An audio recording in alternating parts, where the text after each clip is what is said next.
रायगडच्या श्रीवर्धन इथं एकटे राहणारे बँकेचे निवृत्त कर्मचारी रामदास खैरे. वय वर्ष 72. गपसुकानं आयुष्य घालवायचे दिवस. म्हणजे साधारण या वयात अनेक माणसं देवाच्या नामस्मरणात दिवस घालवतात असं बोललं जातं. पण रामदास खैरे यांना त्या वयात झालं प्रेम. ते सुद्धा 36 वर्ष महिलेवर. अर्चना साळवे असं तिचं नाव. ही साळवेबाई सुद्धा खैरे यांच्यावर वाहिली. पण खरं तर प्रेम आहे म्हणून नाही, तर खैरे यांच्या नावावर असलेली प्रॉपर्टी बघून. आता तुम्हीच विचार करा, आपल्यापेक्षा डबल वयाच्या माणसावर कुठली बाई काय जीव लावलो असो. पण आता जिथं प्रेमात गडगंज प्रॉपर्टीचा मुद्दा येतो तिथं खून खराबा होणार नाही का? या अर्चना साळवेबाईनं पण तोच केला. तो सुद्धा अगदी पद्धतशीरपणे तिच्या खऱ्या प्रियकराला बोलवून. आता तो कसा हे आपण थोडक्यात जाणून घेऊया. नमस्कार, मी प्रथमेश आणि तुम्ही पाहताय विषयच भारी. मंडळी, माध्यमातून मिळालेल्या आणि पोलिसांनी दिलेल्या माहितीनुसार श्रीवर्धनचे रहिवासी असलेले रामदास खैरे यांचा 2 वेळा विवाह झाला होता आणि त्यांच्या दोन्ही पत्नींचा मृत्यू झाला होता. दरम्यान रामदास खैरे यांची मुलं नोकरीनिमित्त घराबाहेर होती आणि त्यामुळं खैरे एकटेच श्रीवर्धन इथं राहत होते. दरम्यान 1 डिसेंबर रोजी मुंबईत राहणाऱ्या रामदास गोविंद खैरे यांच्या मुलांनी त्यांच्या गावाकडच्या एका शेजाऱ्याला घरी जाऊन पाहण्यास सांगितलं, कारण खैरे यांच्याशी मुलांचा काही संपर्क होत नव्हता. शेजारी जेव्हा खैरे यांच्या घरी गेले तेव्हा तिथे त्यांना खैरेंचा मृतदेह आढळला. दरम्यान ही घटना उघडकीस आल्यानंतर पोलिसांना माहिती देण्यात आली. तेव्हा एका स्थानिक गुन्हे शाखेच्या अधिकाऱ्यानं सुरुवातीला रामदास खैरे यांचा फोन ट्रेस करण्याचा प्रयत्न केला, पण तो बंद होता. पोलिसांना माहिती मिळाल्यानंतर जेव्हा त्यांनी दरवाजा उघडला तेव्हा मृत रामदास खैरे यांच्या कपाळावर त्यांना काही गंभीर जखमा आढळून आल्या. त्यामुळे हा नैसर्गिक मृत्यू नसून एक अपघात किंवा घातपात झाल्याची शंका पोलिसांना होती. त्यातल्या त्यात दरवाजा बाहेरून बंद असल्यानं सुरुवातीला हा अपघाती मृत्यूचा प्रकार वाटत होता, परंतु नंतर तपासांतर्गत खैरे यांची कुणीतरी हत्याच केलीये यावर पोलिसांचं एकमत झालं. त्यानंतर पोलिसांनी तत्काळ घटनास्थळाच्या आजूबाजूला चौकशी सुरू केली. तपासाची चक्र फिरवल्यानंतर पोलिसांना धक्कादायक माहिती मिळाली. रायगडचे अतिरिक्त पोलीस अधीक्षक अभिजित शिवतरे यांनी सांगितल्यानुसार रामदास गोविंद खैरे हे श्रीवर्धन येथील कुंदन रेसिडेन्सी या ठिकाणी राहत होते. त्यांची पहिली पत्नी मयत झाल्यानंतर त्यांनी दुसरा विवाह केला होता. दुसरी पत्नी 2021 साली कोविडमध्ये मयत झाली.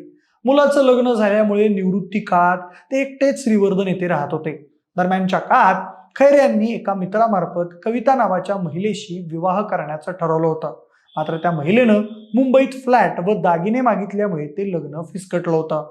पुढे काही दिवसांनी कवितानं 36 वर्षीय अर्चना साळवे नावाच्या मैत्रिणीला खैरे यांचा मोबाईल नंबर दिला व तिला त्यांच्याशी संपर्क साधण्यास सांगितलं. अर्चनानं खैरे यांना फोन केला. हळूहळू अर्चनानं रामदास यांच्यासोबत मैत्रीचे संबंध निर्माण केले आणि त्यांना आपल्या गुहात घेतलं, कारण अर्चनाची नजर खैरे यांच्या प्रॉपर्टीवर होती. त्यामुळे तिनं त्यांच्याशी विवाह करण्याची तयारी दाखवली आणि ती रामदास यांच्यासोबत राहू लागली.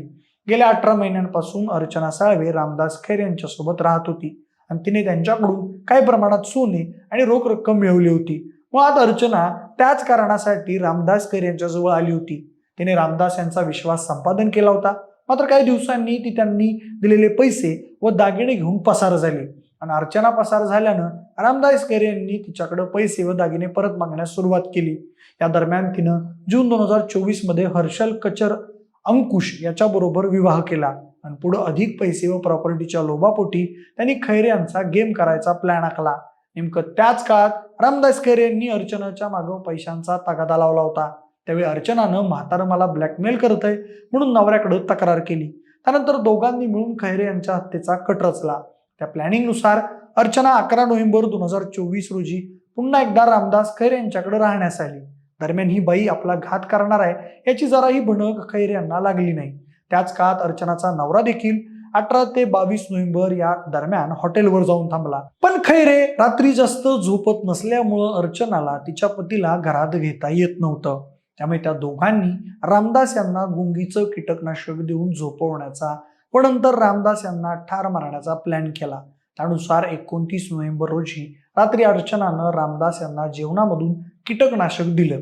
त्या दिवशी अर्चनाचा पती हर्षल हा हॉटेलमध्ये येऊन थांबला होता. रामदास झोपी गेल्यानंतर अर्चनानं हर्षलला घरात घेतलं आणि त्या दोघांनी प्रथम रामदासच्या डोक्यावर, कपाळावर तीक्ष्ण हत्यारानं वार करून त्यांना गंभीररित्या जखमी केलं. त्यानंतर पूर्ण मेल्याची खात्री होईपर्यंत उशीनं तोंड व नाक दाबलं. नंतर घराची साफसफाई करून रामदासचा मोबाईल, दागिने आणि काही पैसे घेऊन घर बाहेरून बंद करून ते दोघेही नवरा बायको पहाटेच पसार झाले. पुढे त्या जोडप्याला पोलिसांनी चेंबूर येथील त्यांच्या घरातून अटक केली. सध्या त्यांच्यावर भारतीय दंड संहितेच्या कलम 103(1) च्या अंतर्गत गुन्हा दाखल करण्यात आलाय आणि पुढील कारवाई सुरू आहे.